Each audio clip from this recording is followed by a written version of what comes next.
Okay, so I just saw this video on my Instagram Explore page, which obviously your social medias are a reflection of your interests, right? So lately I've been on this like how to grow my glutes kick, even though I absolutely hate the gym. And I know the gym is like the only way to do it. But because of that, I see a lot of videos on my For You page about, or like on my Explore page, not my TikTok For You page. It hasn't taken over that side of my life yet.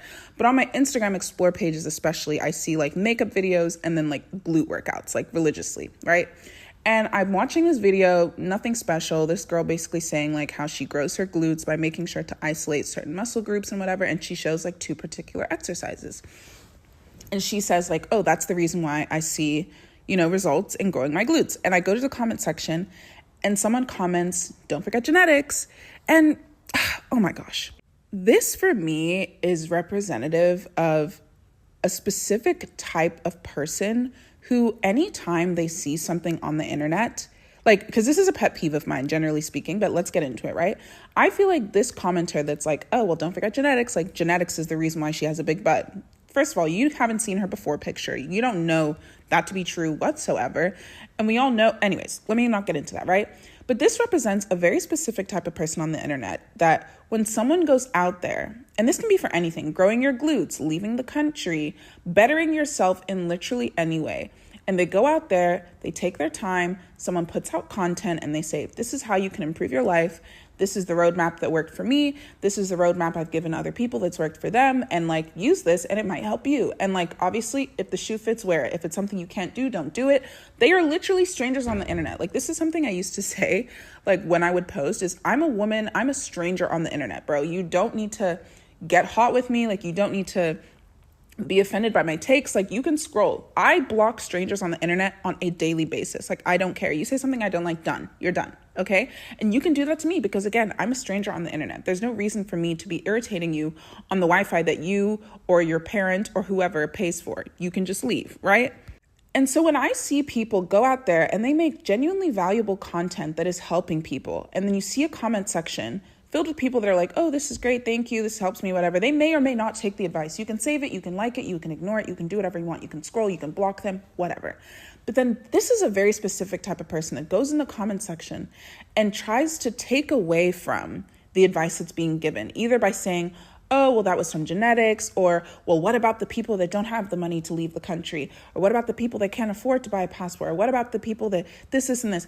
And the thing is, I'm not saying that anything you're saying isn't valid, right? So for example, when I make skincare routine videos, I talk about the fact that, look, I can tell you what I've done for my skincare my whole life, which I think the one consistent thing I've always done is moisturize, which I didn't know that. And I don't want to be generalizing, but yeah, I didn't know that white people like didn't moisturize. Like my best friend in high school, when I realized she didn't moisturize, I was like, girl, really? Because you can't tell that you're ashy, right? Because you're white, right? But for Black people, we moisturize religiously our entire bodies every single day. I knew a guy in the 8th grade that literally came to school, like face slathered in Vaseline. Okay. Like that's how we're raised, is to moisturize. So maybe I didn't do other things right with my skincare my whole life, but I've always moisturized. But anytime I give like skincare routines, because people will ask me like, oh, I have really nice skin. I know that. My mom has fabulous skin. She's in her 50s. You would literally never know. Like, it's crazy, right? So when I give skincare routines, I do preface with the fact that like, hey guys, I know I have good genetics, but this is just what I do because I know people get curious and take it or leave it, but this is what I do, right? But people that go out of their way to negate people's genuine results over like, oh, it's genetics, or oh, it's this, or just the people that are constantly trying to find excuses for why someone else's advice doesn't apply to them. Oh my God, they piss me off. I'm sorry. Because for me, it's not even that what they're saying is invalid, right? It's like that beans, I think, what do they call it? Like the bean soup theory or whatever, that girl that made a recipe about bean soup. And then you genuinely had fools in her comment section being like, well, what if I don't like beans?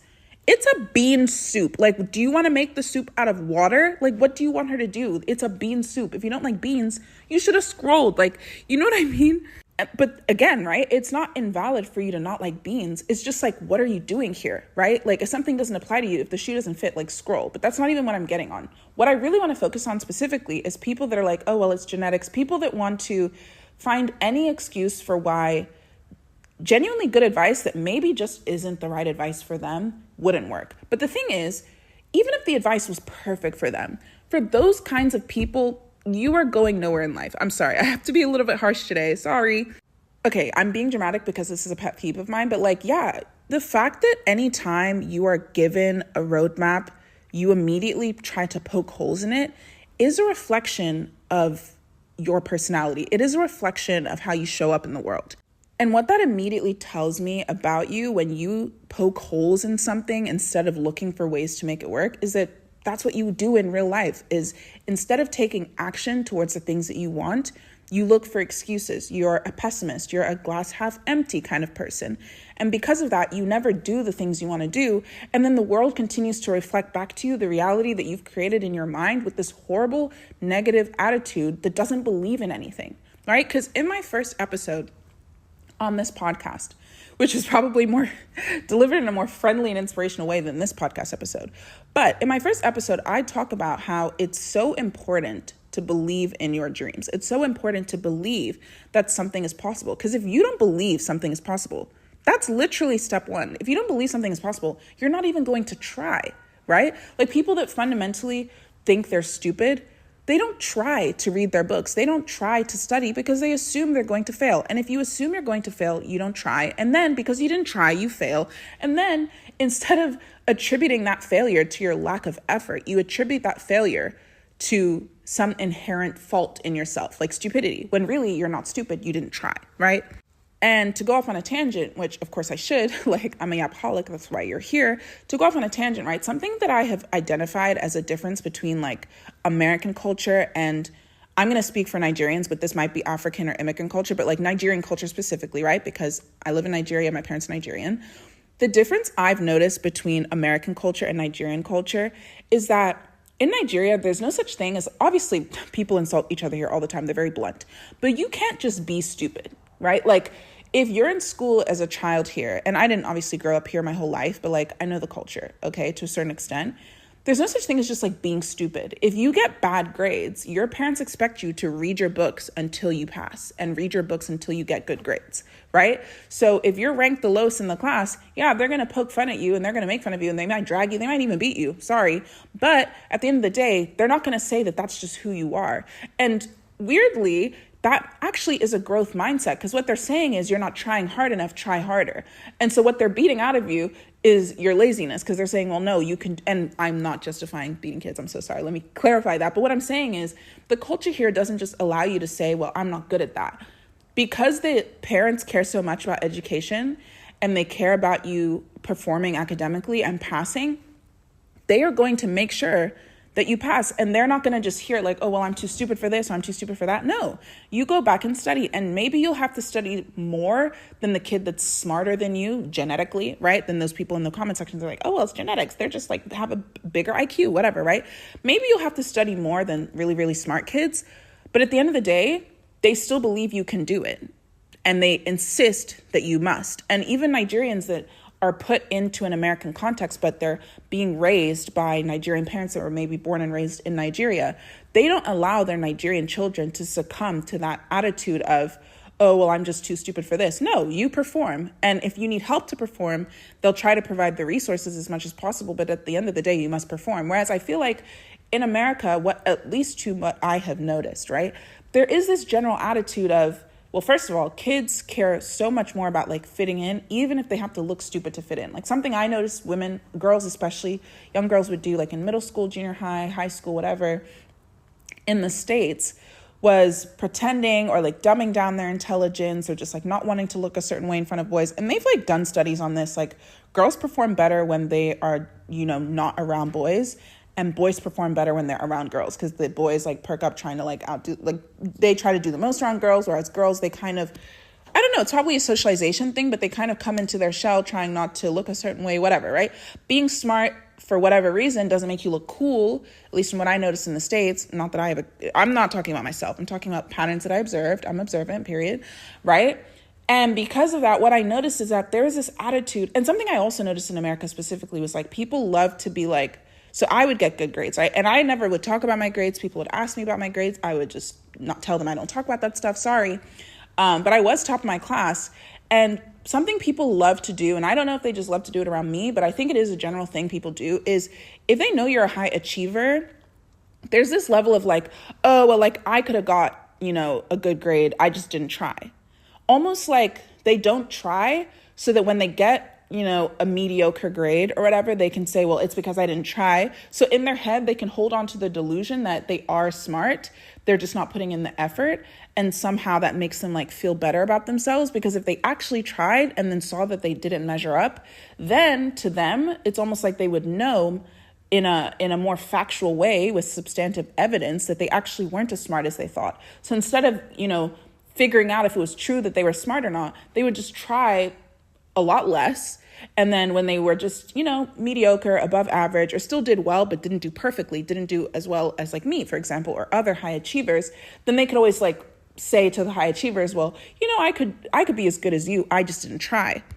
And hopefully that kind of explains what I mean when I talk about like that gap between like American culture and Nigerian culture. Because it's like, there's no such thing as like, oh, well, you can look good because you didn't try. Like in Nigerian culture, you better try, because like the hammer's coming down on you if you don't. Like it's, and even if the hammer doesn't come down on you physically or whatever it is, like, or your parents don't get mad or whatever, like it's not cool to be mediocre. Like that doesn't, there's no reward. There's no like participation trophy. Like I hope I'm not saying this in a way that's offensive. I'm just trying to like get my point across, right? But anyways, all of this points back to me, like those people in comment sections that are like, oh, well, it's just genetics, or, oh, well, what if I don't have X, Y, and Z? I'll never get to this. And the thing is, there is no such thing as a perfect plan. There has never been a person on this earth that says, I'm going to do this plan. I'm going to write it out from literally point A to point Z. Every step is going to go exactly as I predicted. I'm going to do everything perfectly on time. I'm not going to adjust for literally anything. My day goes exactly how I expect it to go. And then because I follow the script perfectly for the next 6 months, I get to where I want to go.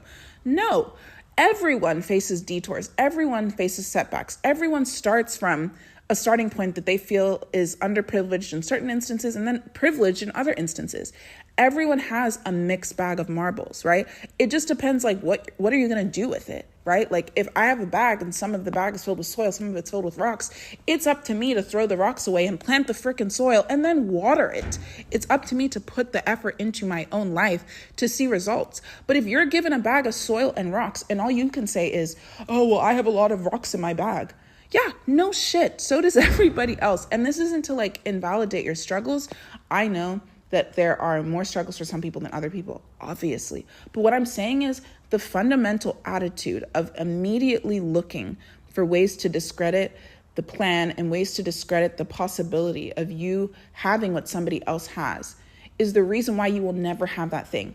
Among other reasons why you might never have that thing: capitalism, societal issues, what else?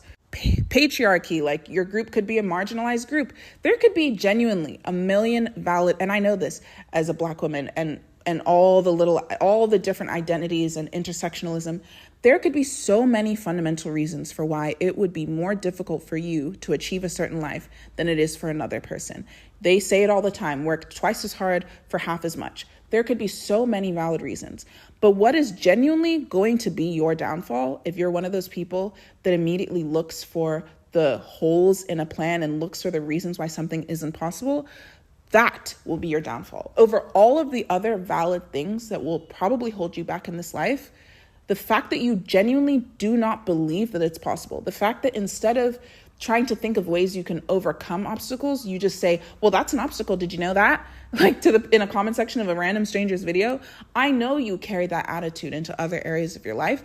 And that attitude is the reason why you're getting nowhere. Like, I just cannot stress this enough. And I guess part of the reason I'm making this rant is because if you're one of those people that, and maybe you don't comment that in people's comment sections because you're a normal human being, or like maybe you don't comment that, but like that's something that you think, like I really want you to try to push back against that thought process of feeling like you're always looking for excuses. You're always looking for the reasons why something won't work. Because the fact that you struggle to conceptualize the possibility of something, again, listen to episode 1, Pookie. The fact that you struggle to conceptualize the possibility that something could happen, the fact that you look for the reasons why you'll fail instead of looking for all the reasons why you want to overcome and why you can overcome, instead of looking for role models who have been where you are. Like, failure to do that will be your downfall before literally any other valid, actual obstacle in your way. Because the reality is everybody has obstacles. And while you might have way more obstacles than anybody else, at the end of the day, You have to make a decision to say, I'm going to overcome. I'm going to walk around. I'm going to find a resource. I'm going to do anything you can, right? Because that decision is what propels you and moves you along chapter to chapter, phase to phase of your life, right? Because if you don't make that decision that I'm going to overcome, all you can do is suffer. And you'll keep suffering and you'll keep being stagnant. And each day will be the same. A crazy person does the same thing over and over and over and over again and expects different results. Like, if you constantly think that, well, no plan's going to work out for me and nothing good for me and nothing good is possible for me and all of that, that mindset will keep you in the same place because it makes certain that you'll never try because you don't even believe. And, believe, my favorite word from, what's the show? Ted Lasso. If you want a genuine, like, I feel like sometimes people are like, oh, you can't make, I remember my ex-boyfriend, my only ex-boyfriend, he would talk about how, not to blast him or anything, but anyways, he would talk about how, because he loved writing, he loved English, he loved books, he loved poetry, and I was interested in that stuff, and I actually am interested in that stuff, present day stuff too, but obviously he was like way more into it than me, and I would just like listen to him talk about this stuff, right? And as he was talking about it, something he loved to say was like, oh, he loved to like watch sad things, and it would make him emotional, and I guess he felt like if something was going to be genuinely powerful, it had to be sad. And that was something I just always fundamentally disagreed with because I'm like, there is happy media out there that is beautiful and powerful as well. And that's just a difference in view set, but I can even talk about that because, well, that's a whole other episode, but I can talk about that where I remember when I used to engage with so much depressing media online. And while it was very funny, depressing media, that definitely made me have a great personality while being absolutely in the trenches and fighting for my life every single day with depression. Like when I stopped watching that stuff and shifted my entire social media experience to be extremely positive, like hope core, and it would make me super emotional, but like reading words that were kind and like looking at beautiful images and all that stuff, it actually fundamentally helped me so much climbing out of my depression. But that's a separate topic. Let me try to remember what I was originally talking about. Oh, I remember. I was talking about Ted Lasso. Ted Lasso in that show, that's a show that actually proves my point when it comes to there is such a thing as genuinely feel-good media that is so powerful, so riveting. And that doesn't mean there's like no conflict, obviously, because I guess most stories need that to be compelling. But at the same time, yeah, like Ted Lasso is a perfect example of the fact that like there is powerful, positive media out there. But anyways, there's a sign on his wall. Basically, Ted Lasso, the show, is about like a soccer team that's managed by this like a soccer team. Yeah, soccer in America, obviously, the one you kick balls with your foot. And then there's football in America where they, throw balls with their hands, whatever. I don't understand American football. But anyways, Ted Lasso, it's basically like an American football coach is really bad. And he ends up like being the coach for a European soccer league and coach or whatever. And he does a really good job or whatever. And watch it. It's amazing. But anyways, like how does a guy in that position who's like doesn't even know the sport he's coaching in still turn around this entire team? It's because he believed. And let's tie it all together, babes. You can't do anything if you don't believe it is possible. So you must believe. Don't be that person in the comment section who says it's genetics, it's this, it's that, and makes excuses for somebody else's success. Of course, there are things that make it easier for someone to be successful. First of all, that person didn't even... I get annoyed so easily, but yeah, that person didn't even have evidence to say that crap, but whatever.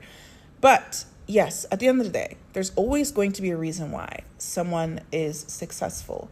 But even with all of their talents, like talent doesn't make the person. Like there are millions of talented people on this planet. Not all of them go on to do great things.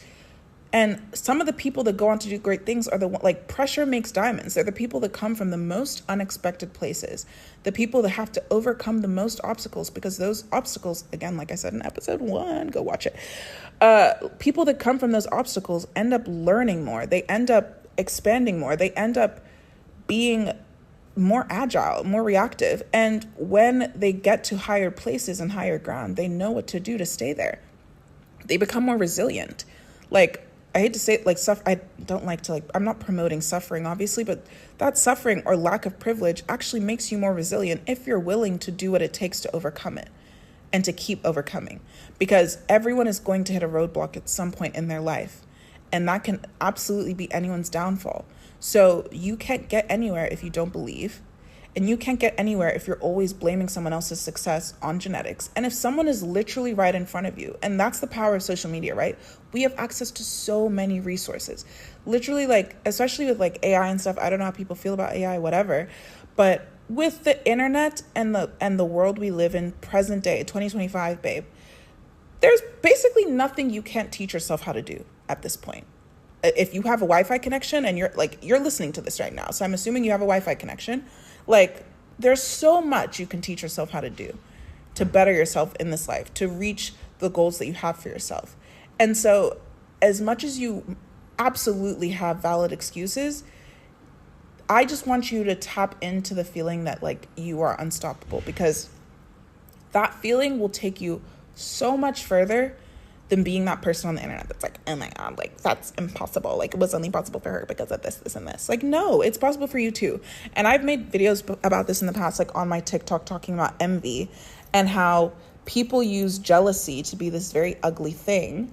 But at the end of the day, it's like, especially when you're seeing people online who have what you want and they're not just like gloating about it, they're literally telling you how to get it. Instead of being jealous of them or trying to discount their successes by acting like things were handed to them, or acting like it was talent, or it was this, or it was this, or just whatever it is, finding excuses for why it can never be you. Instead, use that jealousy or that envy and say, hey, this is something I want. This is my heart, this is my emotions, my brain, whatever, signaling that what this person has is a desire of mine. And since they're teaching it to me, I want to keep my heart and my mind open to what they say, and I want to adapt it to my situation. And if they're starting at a too high of a level for me to comprehend, I'm going to go online and I'm going to start from square one, and I'm going to allow myself to be a beginner, because I believe that one day I can be an expert. Because if you don't believe that it's possible for you to get to where that person is, and that's why you're discounting their successes, you won't give yourself the room to be a beginner and to grow, because you won't start, you won't try. Just like those kids that say, oh, well, I could have been good if I tried. Well, you didn't. That's literally the whole point. Like, you'll never measure up if you don't try. And your fear of doing so, your fear of putting the effort in and failing is what's holding you back. It's okay to fail. It's okay to try and to crash and to burn. It's okay that your square one is different from someone else's square one. It's okay that they're starting miles ahead of you in this marathon, because slow and steady wins the race, babe. Like, what was it? The turtle beat the hare, or whatever animals it was, okay? Like, you can go at your own pace. You will get there. I think there's this quote I have. I wish I could like dig up the note. I have the note written somewhere, but because anytime I hear a quote I really like, I like go to my notes app, I write it in really big letters, I screenshot it, I like white out all of the extra stuff around this screen, and I make it like a background on my phone. But I have this quote, and it basically is talking about, basically the quote is saying like, I can't remember exactly how they said it, and it's such a good quote, but it was basically saying how like, death is the only thing that can stop you. Like, unless you're dead, you haven't failed. Like, maybe you failed at the thing you tried to do. It didn't go out, like, it didn't work out how you wanted. But at the end of the day, it might actually lead you to a much, much, much better place. And you needed that failure to happen, or you needed that lesson to happen. And that's what failure really is. It's a lesson. It makes you stronger. It makes you better, especially if you look at it that way, right? And you try to find the nuggets of good and apply it to the next situation.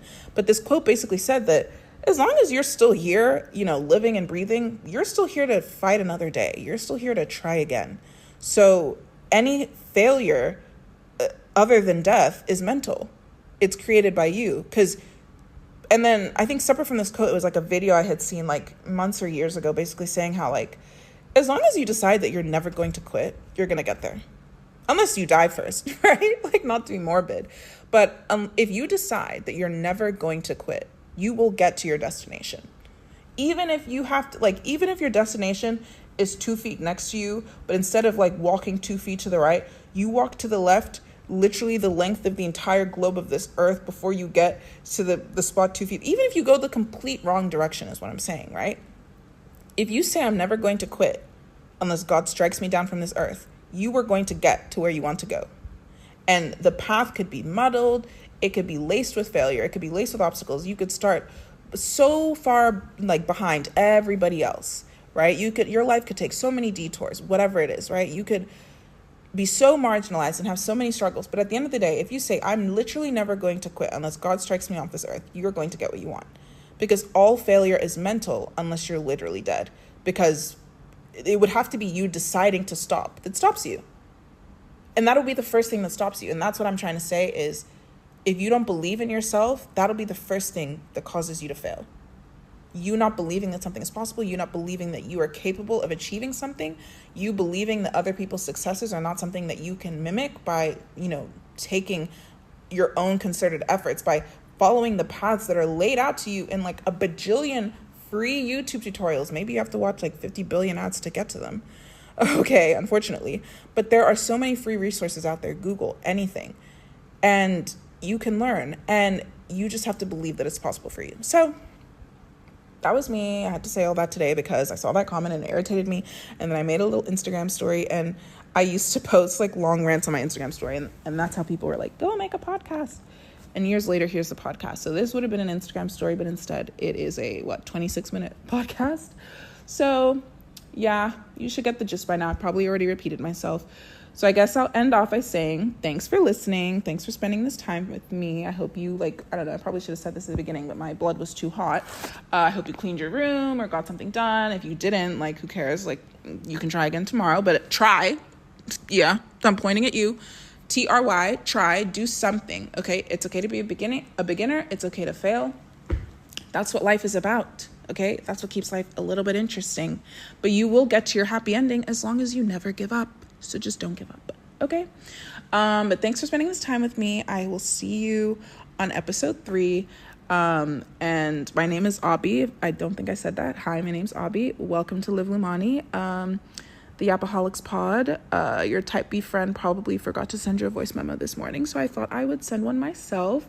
And yeah, that's all I gotta say. So signing out. Have a lovely day, lovely night, lovely morning. Love you so much. Leave me a comment. Let me know what else I should talk about. Also, you guys can check out my website, livelumani.com/connect. Spelled the same way the name of this podcast is. And anytime you want, drop me a note on there. Sign up for my weekly letters. I just send just basically this, but in a letter for the week. And then I also put out journal prompts that you can use to spark your own growth once a week. But you can also just introduce yourself to me on there. I love when people do that. Say hi, let me know what you're going through. Just anytime you want to talk to me privately, that's the best place to reach me. And if you have ideas about what to talk about on this podcast, on my other channels, it's Live Lumani on Instagram, YouTube, TikTok, everything. You can always find me on there and let me know what you think. Love you so much. Thanks for being here, and I will see you next time. Bye.